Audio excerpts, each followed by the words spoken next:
Welcome to the Deucecast Extra.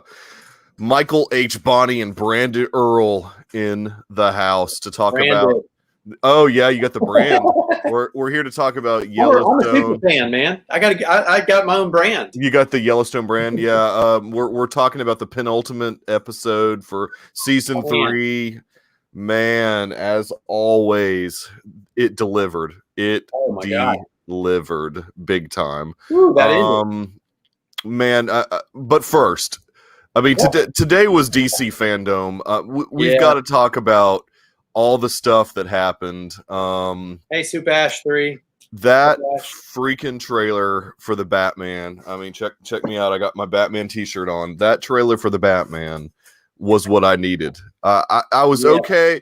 The thing they did for Black Adam was fine, and you know, the Justice League trailer was fine with the overused Leonard Cohen song. I thought that was a good trailer. I thought it was an okay trailer, but they end the evening with the Batman. Yes. Oh my gosh, that Matt Reeves.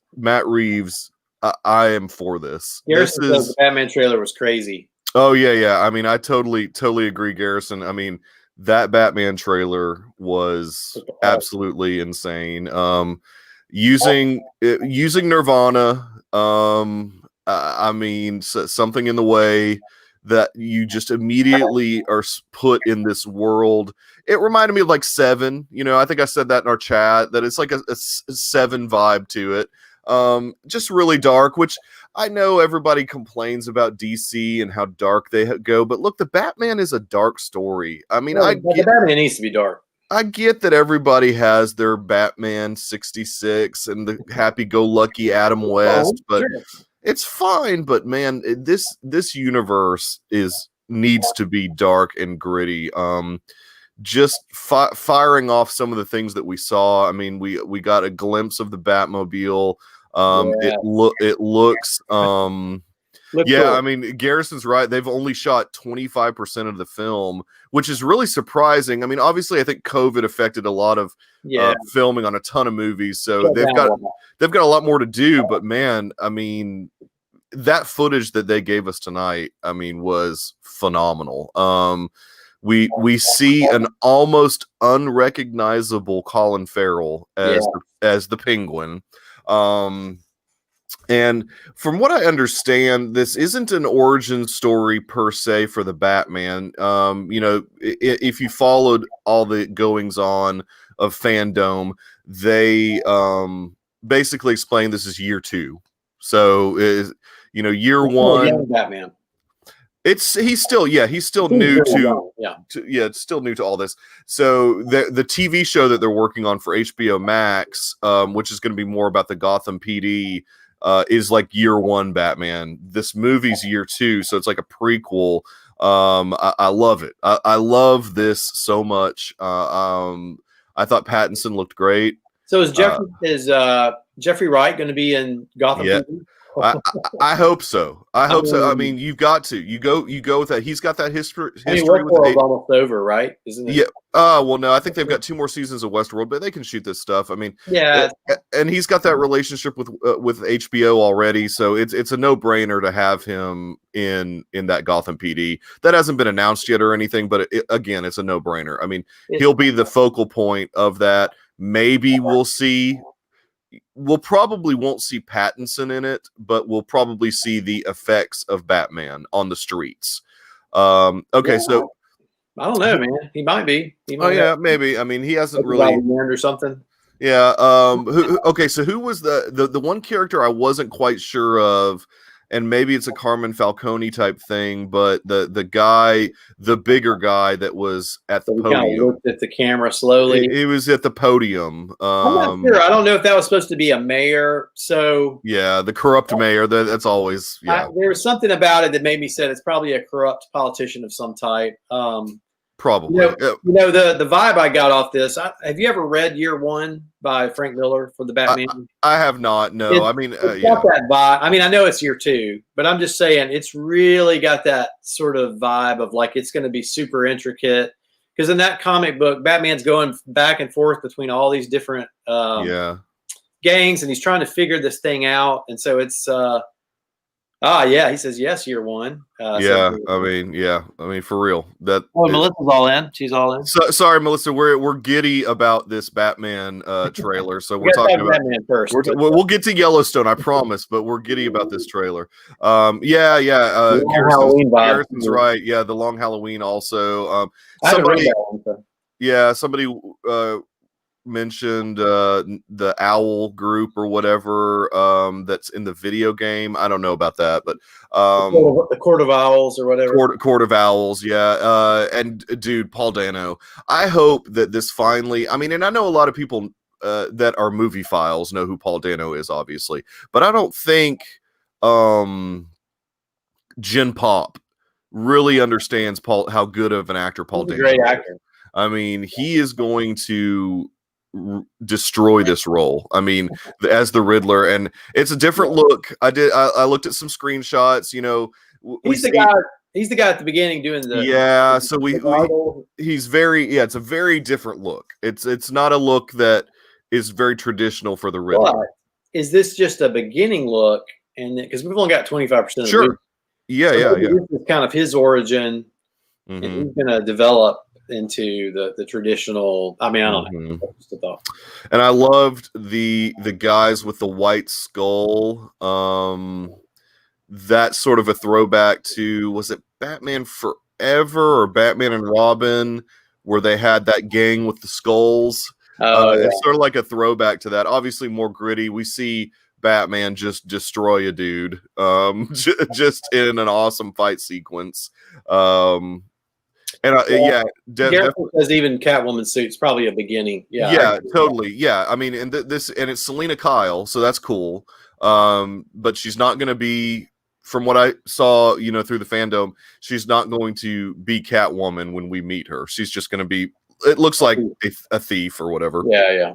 Looks good. Yeah, it looks great. I mean, everything about this, it was really the vibe that I was hoping that they were going to go for, and I figured that's what they were going to do when they announced that Gotham PD show, and I was like, okay, if this is going to tie into the Reeves universe, this is going to be dark. I mean they did that Gotham show on CW, or Fox or something. It was CW.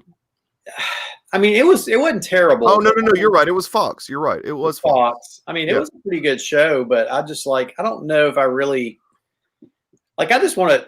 Why do we have to always build a show around the main character, and then not have the main character in it? And not have the main character in it. Well, I mean, would rather not have those kind of TV shows. Now, if it brings Pattinson in, that's fine, and I know HBO will do a good job. But I'm tired of shows that are built sort of like secondary to a character. Anyway, that's my own personal thing. But yeah, I mean, at least they're calling it Gotham PD. I mean, at least there's no.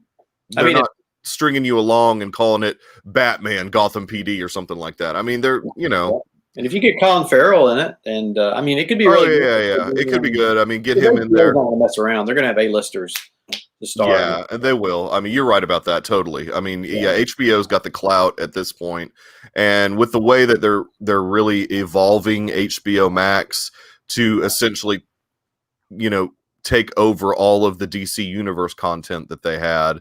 They're basically getting rid of DC Universe at this point and just moving everything over to HBO Max, which is really what they should have done at launch. But I think that they just weren't ready for that quite yet. Heck, they're not even on Roku or Amazon Fire Stick yet. I mean, so they've still got a ways to go. They need to get that fixed. Dude, they really do. Okay, so look, we're here for Yellowstone. I had to. I mean, the trailer dropped tonight. We had to talk about the Batman trailer for a minute. So, but this episode of Yellowstone was maybe one of the best that I have seen of the series. Oh man, it's good. Yeah, Garrison, sorry, I got to throw this comment up because it's accurate.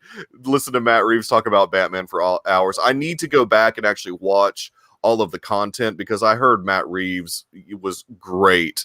Oh wow, I don't even know about that. And he's always super dapper looking. He had like a vest on or whatever. He's an interesting dude for sure. But anyways, the episode what's this episode called? It's Meaner very Than Evil. Is this the one? yes, Meaner Than Evil. Oh, it's so good. Dude, well, I don't even know where to start. I'm looking back through this for a minute. Well, we can probably go like chronologically because the end of episode 8, I Killed a Man Today. Oh yeah. Shows Colby.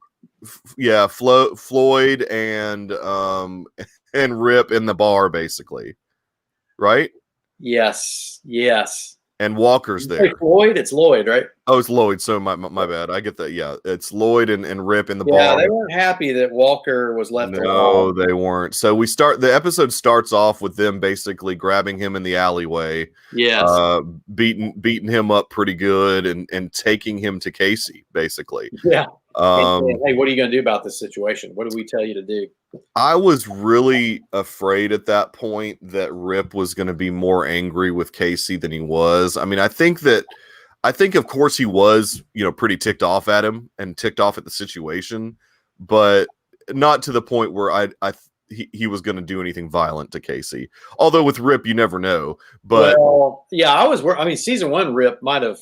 Oh yeah, you're right. Yeah, he's evolved a little bit, but yeah, certainly season 1 Rip would have like totally taken him out. But Casey wisely stepped in and said, "Okay, here's what we're going to do. We're going to give Walker one more shot." He de-escalated. I mean, Yeah, it was good. Yeah. I liked it. I think Walker is in a position obviously where he had to take the offer that they gave him. I mean, he couldn't say no. Oh no. But he's not happy about it. And so we go from that point, and it sort of shows the follow-up to Teeter getting just torn up by the Teeter horse. and Colby, man, they got Teeter and Colby. Dude, that scene where they were like, he was stapling her up. I was like, oh man, that's pretty realistic looking there. I was like, gosh, she had that big gash in her head. Yeah. From a doctor's standpoint, did that look accurate? I mean, that looked pretty. I mean, that looked like a legit wound. I was like, whoa, that's pretty impressive there that they've got that. But I mean, I didn't hate Teeter in this episode because she was good. She was struggling, and then you have Colby coming in to say, and all of a sudden. Oh yeah, the chemistry. I don't know if a girl has just had her head gashed open is going to be like, hey, let's also kiss a little bit. Let's kiss a little bit. Well, she's tough though. She's tough. Yeah. This is her thing. You worry about Teeter, gonna take care of you, baby. He's coming like your head right here. Oh my gosh! But yeah, I thought that was a good moment between those two characters. I mean, and so Colby takes her back, obviously, to the ranch. And there's some upset folks after that. There are some very upset folks because they find out, obviously, that it was these guys that Market Equities hired to cause problems. Roark hired Wade and whatever. Is that his son, or is it just his? I think it's his son. I think it was son. Yeah. So they're basically getting a posse together at this point. I mean, they're getting all. I thought it was interesting that Wade kind of said, "Look, you're stirring up a hornet's nest." Wade was trying to sort of go, "Look, we've done our thing." He really warned Roark. I mean, he was like a little nervous about putting the stick to John too much, but I don't think that a guy like Roark, even though he grew up, he left for a while. I don't think he knew what he was getting into with messing with the Duttons like this. I mean, dude, I think Rip's about to rip him one. I mean, from a strategic standpoint, it makes sense because he wants the Duttons and everybody to make a mistake enough to maybe get him arrested or something along those lines. I mean, that's the vibe that I got. Yeah, I guess so. But anyway, yeah. So they're pretty mad about this. Before we go totally into that, though, yep, we got to talk about Beth. Beth walked into work. Yeah, and I'm forgetting this lady's name, the head of Market Equity. Willa's in her chair. Mm-hmm. And saying basically, I've bought your company. Pretty much. I mean, I mean, we kind of talked about how it seemed like that was what was going to happen. Melissa said she liked the way the story unfolds. Oh And then yeah, it no, was. it was great. This whole episode was just solid. Yeah, and they were, it was firing, everything was firing at full cylinders. I mean, we were getting a lot of storyline very fast thrown at us, which, I mean, there's only one episode left after it, so they kind of, and that's usually what happens in these series. The penultimate episode is usually like really, really good. I was looking on IMDb and it got a 9.1 out of 10 rating. So a lot of critics liked this particular episode. That's a really high rating. So, well, I'll come back to that last question. So then Beth she's like, I'm not, Yeah. She's ticked, and she's yeah, like Melissa said, it was crazy vintage Beth. Yeah, it was totally great. I mean, I love. Here's the thing: I think Willa would hire her. She likes her fiery spirit. And, oh yeah, she said that at the end. She was like, I like her. I mean, just even though she was like, I'm going to burn you to the ground. She's like, pretty much, yeah. I still like her. I want her. Well, game understands game. I mean, or game knows game. I mean, and Willa knows that Beth's got game. And Beth's not done with that. I mean, she's gonna find a way to disrupt that situation, I'm sure. I still can't figure out if this whole scenario is going to wrap up. Like, do you think this whole market equities storyline is going to wrap this year? I feel like it's going to have to go into the next season. I mean, there's too much going on. That would be too easy. Yeah, there's too much going on. I mean, and again, it's one of those situations where if you're going to hire Josh Holloway, you don't have him for just one season of really just maybe 3 or 4 episodes at the most. He really wasn't in it that much. It's going to be really hot and heavy next season when it comes back with more market equity stuff, I think. And we really we did not get enough of Gil Birmingham. I wanted more Rainwater this season. We didn't get enough Rainwater. I mean, he was in a couple key episodes, and heck, I mean, he could end up being in this last episode. I'm sure they're going to do a lot. I mean, I'm sure it's going to be a really action-packed episode. I don't know. I mean, you think Josh Holloway will be around next year? Yes. I'm just wondering if his part will get, just because we do know now that Wade is connected to him. Yep. But do they know that trail follows to Roark? Didn't he say it right at the end? He didn't. He just said market equities. I don't think he gave Rourke's name. Somebody in the chat correct us on that, but I don't think that the guy said anything but market equities. Okay. Right before Walker. So, that particular scene, since we're talking about it. I don't know you. Yeah. I mean, before we get to that though, what about the Will Patton moment? Oh, dude. Well, first I saw him, obviously, when he was looking at the picture of him, I was like, that's freaking Will Patton.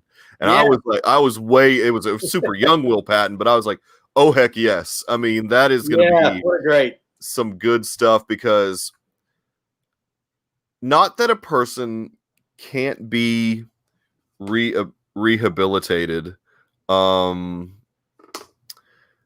I think that Will Patton is probably going to snake his way back in with Jamie's help, and I think his way back in. Oh, well, I mean, I think he's going to use the fact that Casey is a Dutton to his advantage and try and extort him in a way. You mean Jamie? You're going to use Jamie? I'm sorry. Yes, Jamie. Okay. I don't think this is going to be some like father-son happy reunion thing. I don't think this guy. Wouldn't we have a happy sort of father-son? It's all part of Will Patton. It was a good reunion. It's all part of Will Patton's plan. Will Patton. No, Will Patton. No, he's going to be a villain. Who needs some forgiveness, and here's his son to sort of provide it. So yeah, I think that's I don't know. I mean, maybe you're right. Maybe there's going to be some. Yeah. Wasn't he on the guy's ranch at one time? Was he? See, now I think we might see that he has a brand. He's going to pull down. We don't know enough of that backstory, right? I mean, really, all that we know is that there was drugs involved. Both he and his mom or both Killed his mom. both parents had drug problems. So that's all we really know. I mean, we don't know how close they were possibly to the Duttons. I was trying to find that part. Yeah, I mean, he's gonna use that to get to John. This is what Melissa says. He's gonna have to use that to get to John, and he made it clear that he didn't want anything to do with him. Who's that? The Will Patton character, the Randall, whatever his name is. I think this guy's a bad dude. Yeah, no, dude. I think he's a bad dude. We'll see how it plays out, but I think there's no one in Yellowstone that is a good person except Casey. Maybe I think he's a guy who knows he's done something bad. He wants to disappear, and all of a sudden, here's this guy showing up. I don't know. We'll see. I mean, it's interesting. I think Jamie is going to have split loyalties. Now, I do think that might be a factor. Yes. Where yes. Dutton will say, we're going to do something because I need you to be totally loyal to me. There may be some scenario down the road with that. I think that even if that's just what happens, that's friction enough.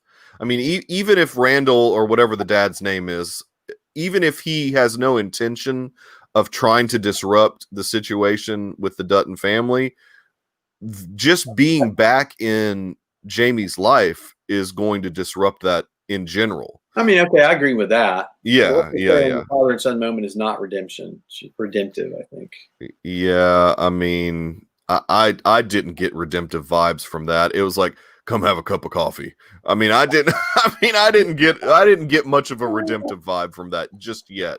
Not saying that it maybe. Well, I think it's baby steps. I think Jamie wants to have a relationship with his father. Now, will market equities use this guy to get to Jamie? That's a possibility. I mean, giving him a bunch of money. So I might pull back from my original statement. I understand, Dr. Earl. You always look for the good in people, and I get it. But there's nobody in this Yellowstone universe, but maybe Casey, that has a heart of gold. There's Monica, right? Well, Monica, yeah, she's fine. He killed a man today. Yeah, exactly. So speaking of no hearts of gold, let's get to the. Oh man! So they basically lure in Wade and his son by throwing Walker out there, looking like he's just working on the fence or whatever. And then of course the whole posse comes. I mean, and they chase down, and their intent, obviously, from the beginning, is to kill these two guys. Yeah. There was no intention ever at any point of letting these two guys live. Lloyd's, chasing the son, and the son falls off his horse and gets killed. Breaks his neck or whatever. Yeah, hits the back of his head on a rock. He's like, you got off easy. You got off easy, but Wade did not get off easy. No, not too easy. And so Rip in his mind is always thinking ahead, always one step ahead. He wants Walker to show his loyalty. Right. So he gives Walker the knife, and then they do the reveal that Wade was a former Yellowstone guy, and that's the whole thing. He's got something that I want back. So I'm guessing next episode they're going to throw that skin with the Y down. Oh, they will. In front of John and be like, here you go, we got it back for you. It's done. Done. Good. I hear Rip. Take care of it. Yeah. Yeah, boy, that was pretty intense. They cut out. Oh man. So the Tales from the Bunkhouse guys said that they had a prosthetic. We didn't see as much of it as you would think. No. He said they were watching the dude carve out the whole thing from the prosthetic, and they were like, this is horrific. All these actors are having to watch it. And they're like, because they didn't know, they're shooting it. How much would they show? How much they not show? Getting all the animals. But yeah. They were like, oh my gosh. So they scalped his chest basically. And right. Yeah, basically, and then hung him. Yeah, they got the information they wanted, which again, I can't remember if the guy said Rourke's name or just market equities, but they got the information that they wanted. Now, if he said Rourke's name, you're right. Rip is going straight after Rourke. I mean, there's no doubt in my mind that that's what's happening next. That Dutton tries to keep his hands clean and uses Rip. And I just wonder at some point if Rip is going to get tired of being used in that manner. He owes everything to John Dutton, and I get that. John Dutton sort of adopted him as a kid almost, really. I mean, yeah, and really brought him into the family in that manner, and he owes everything to him. But at some point, gosh, you got to get tired of being the hitman all the time. I mean, well, yeah, that's what. Yeah, I do feel like there may end up being some. I mean, he's so loyal to John, but yeah, I could see Beth, his sort of commitment to Beth, and sort of like, okay, now I'm your son-in-law. You need to. But I don't know. I mean, I think he enjoys doing these things in some ways. Probably. Yeah, he's a little bit different than Casey. I mean, Casey's whole thing, he has killed a lot of men, but he only did so to the bad guys. I mean, he never, and that's why. Yeah, he was in the military, but also even, he's only killed bad guys even when he's been back on the ranch too, and in his new position as the commissioner.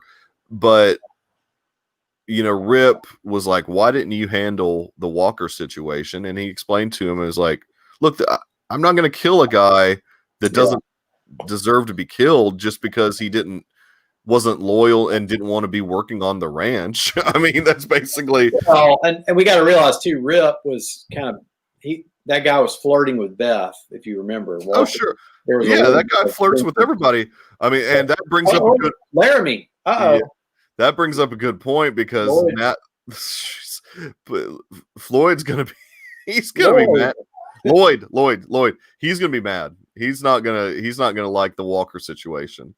I think there may be some bad situation that goes down next season. That. Yeah, I don't think we're going to get much of that this season, but I mean, maybe we'll get. No, I think we're done with that for this year, but maybe not. Maybe not. I don't know. She's trouble, and I knew she was trouble from the beginning. I mean, and I'm not saying that the other girl, that the girlfriend, she seems like she's legit, but her friend, her friend's trouble. And she's about to make some stuff happen in the bunkhouse. I think so. And then, of course, at the end, we got and Melissa saying something about Casey. Yes, he does have more of a conscience. That's true. Oh, yeah. I mean, he's got more good in him than Rip. Yeah, Rip is just fueled by. Well, he's just fueled by loyalty to John too, though. This is funny. She has twin cousins named Floyd and Lloyd, and I still don't know his name. It's Lloyd, right? It's the guy's Lloyd. Lloyd. Yeah. All right, that's a dumb name.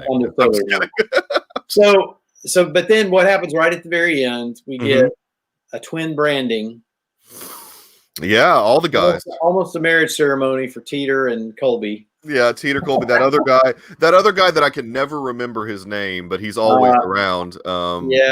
He got, for some reason, I didn't realize those guys had not been branded yet, because those guys have been in several seasons. I mean, this isn't. Yeah, I think they're just hired, but then the really loyal ones, the ones who do the dirty work, get the brand. And so after that hanging, it's like a way of saying, hey, you're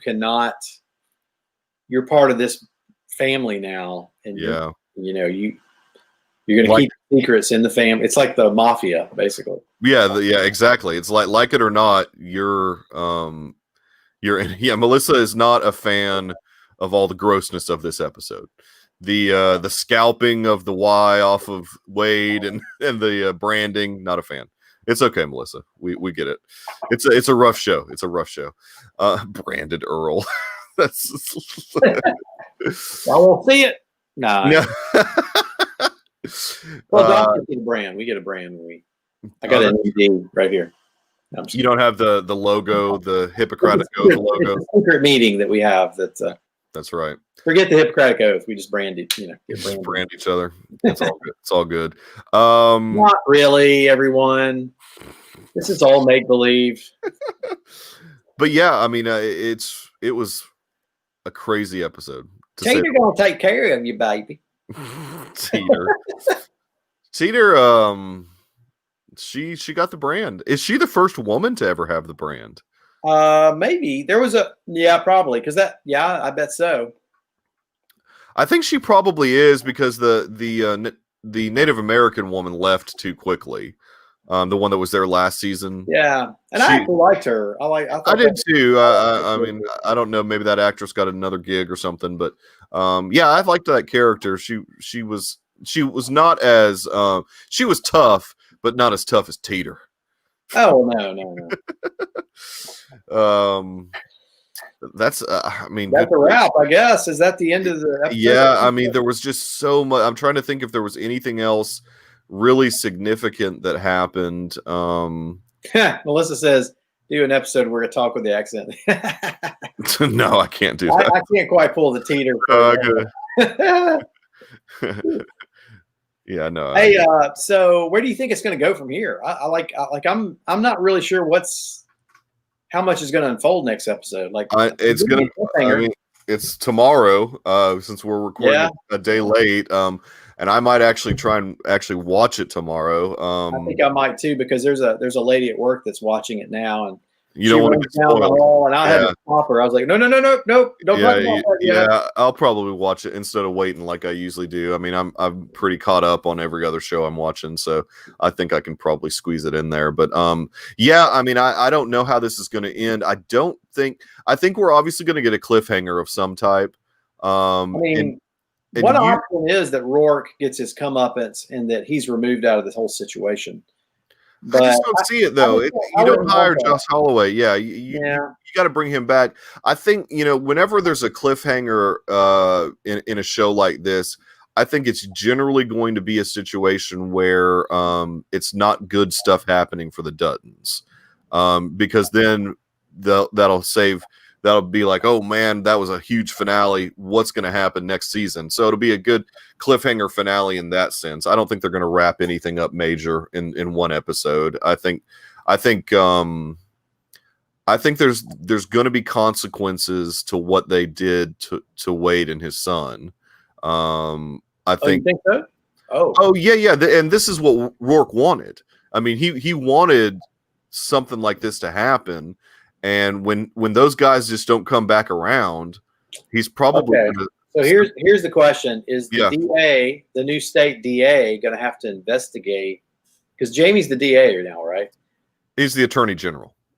Attorney General. Okay, but that's the lead legal person in the state, right? So what if Market Equities comes to them and says, cliffhanger? Nice choice of words. Yeah, it was a cliffhanger. There was some people thrown off a cliff. Yes, there was. Long train goodbye, or whatever it is. Some bodies, yeah. So I just had a thought. So what's going to happen is Market Equities or Rourke's going to go and say, you need to investigate the disappearance of these guys. Mm-hmm. And Jamie, you've got to find this out. And Jamie may not even know because he's been off looking for Daddy. Right. Or what if they call in Casey to go look for him, and he's got to, I don't know. I don't think it's going to be good things for the Duttons. I think this is going to be one of those Empire Strikes Back type endings where everything is bad. I think Beth is going to confront Roark again this next episode. Probably. Yeah. I mean, because she got kicked out of that job. Yeah. There might be a Jamie and Beth discussion of this money that they're offering both of them. This 500 million or whatever it is. 500 million, $500 million. Yep. I think he's gonna say take it, and she's gonna fight back. Yeah. I think some of that aspect may come out. Yep. No, totally. I agree. I mean, I just don't think it's going to be good stuff for the Duttons this episode. I think it's going to be a lot of bad stuff for the Duttons. But what? I need some specifics, Michael. You can't. No, I told you. I think it's going to come back to haunt him what they did to Wade and his son. I think Rourke's going to leverage that to get them in trouble with the law, basically. Okay. And maybe even get the feds involved, the federales. So I think one option too is that Rainwater and his lawyer lady, I don't remember her name. Yeah. Somehow, excuse me. Somehow they're going to try to block Market Equities with some reservation legal matters or something. Yeah. What I'm wondering, because that's a good thought. Yeah. Because they're working together with Dutton, right, at this point. And Pretty much, um, and I feel like now that Beth's kind of been like forced out, she's gonna enact that other lawyer lady whose name I just don't know, but she's the tribal legal evil. Right. She's the tribal equivalent of Beth. Pretty much, yeah. And somehow they're gonna block market equities, at least for the cliffhanger. That could be. I mean, it'll be like a last minute reservation injunction or something like that. To keep it from happening. Part of the battle for next season is that there's going to be, but again, it's a wait and see, I guess. Yeah, I'm sure that we'll probably, because she's been in a couple episodes this season, I'm sure we'll probably get the governor back in this episode. This is a good thought. I mean, it's almost too real world that I don't know that they would actually think about doing this. The press for Tate to save the land. Yeah, no, I mean, and that's a real world thing that you could do, but I don't know if Yellowstone will go that real world because it's almost too easy. I mean, sometimes they get pretty, stocks and equities, and they get into all the. Oh yeah, no, totally. I mean, no, I'm actually pulling for market equities because I like to snow ski, and I want to snow ski in Montana on Yellowstone. Yeah, so you burn the Duttons down. You want the Duttons to suffer. I see. Let's get these thugs out of here. These mafia criminals. No, I'm just kidding. Yeah, I'm just trying to figure out, like, from a Rip standpoint, what kind of stuff that he could get involved in further. Like, I think him and Beth are about to have a big argument. You feel that? I just feel she's going to be really upset about getting kicked out. Yeah. And maybe I'm wrong about this. Maybe there's going to be a moment where he helps her heal, but I just wonder, because she's had such a sort of a scarred past, that when she's this upset, she's going to push him away, and he's going to have come off all this, what he's done. Well, I think you said it earlier. I'm pretty sure that Rip and Rourke are going to have a moment also. I mean, they're going to have some. I don't know if it's this season or next season, but it's probably coming. Some fisticuffs, I think. I don't think Rourke could survive. No, probably not. Oh, she's saying because Tate's an Indian that he might get protection for the land. I don't know. I don't know how all this eminent domain stuff works. But yeah, that's an interesting thought. I mean, because I think one thing that would have to happen is kind of like what Melissa said. I mean, John would have to get the land out of his name. Now, technically, Tate is a Dutton, obviously, so it's not out of the family name. So he's still, his big thing is keeping the promise to his wife, right? Right. And not just, I think Melissa's cracked the story. I think she's got it. It's a really good thought. From a practical standpoint. I don't know if it'll happen this year or next year, but that's going to be one of the things. So I think. But I wonder, like, just by putting the land in the name of Tate's name, there might have to be another step for the land to then at that point be essentially grandfathered into part of the Indian reservation. I think that there has to be some other step taken at that point. Right, because it's not. It's like his own private. Yeah, property. I mean, I think Dutton would have to agree to allowing the Indian reservation to annex the land somehow. Once it gets into Tate's name, Tate, like Melissa said, being a Native American. I think realistically that's going to be a hard sell for Dutton if he has to. Yeah, I mean, it would be. But at the same time, not really, though. I mean, because Rainwater's whole deal is that, yes. It's about the land. It's about the. Yes, he has to do the casino thing to make money, but it's not what he really wants to be doing. He wants the land to be saved. Yeah, I mean, and we only say this about Rip and Beth because their relationship has always been tumultuous, it hasn't this season, like it's felt like they're setting us up for something bad because there's been so much good in their relationship. It just feels like they're setting us up for something bad. I don't know. I don't know if that's going to happen, but I mean, it's a good point. I mean, it's just there's got to be something. I mean, there's got to be some strife at some point with those two. It can't be all happy-go-lucky, because that's just not how really. Well, I wonder if old Walker is going to come sniffing around, and oh gosh, and maybe he's not even doing anything. He's just talking to Beth. I mean, again, it would be enough to set Rip off. I'm just glad Walker's back, so we get some Ryan Bingham playing music moments. That's all I like. His stuff. I don't know you, Mister, but that song you done. Yeah, that song he was. I liked his speech at the end. It was good. Yeah, that speech was good. And that song he was playing at the beginning was just, man, I was so into that. He's song. a good singer. I like that. Ryan Bingham's awesome. I mean, he's great. So I'm just glad he's back, even if his character's gonna just cause all kinds of mess. I'm glad he's back. So yeah, I think that wraps us up though. I mean, we've covered everything on episode 9. I mean, episode 10 is gonna be epic. It's gonna be one for the ages. It's a 3-hour episode. I mean, no, it's not like that. It's not. It's nice if they did something like that. Like it's not Snyder's Justice League, which is gonna be 4 hours apparently. It's a 4-hour. 4 hours. That's going to be the series finale, but not for this one. Yeah. So anyways, well, thank you again for watching the Deucecast Extra. We really have enjoyed going through Yellowstone. Thanks, Garrett. We've Garrison. Garrett. Yeah, that's your Floyd Lloyd situation. I'm sorry. Now I don't feel so bad. I'm thinking about Garrett Randall, the father of. Right, that's what you were thinking about. Father of character. So yeah, please like and subscribe on the channel. Comments help. If you want to get notifications of when we go live, set your notifications up.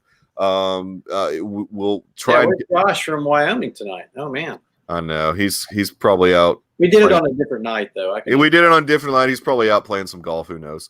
Time change, mountain time. Yeah, exactly. So anyways, and we're proud members of. Sorry, Garrison. We're proud members of RetroZap. So check out our podcast, the Deucecast movie show on retrozaps.com, and check out RetroZap's Discord where we continue the conversation there. And again, thanks so much for watching. And I believe that is what we would like to call a wrap. Have a good night, everybody. Night.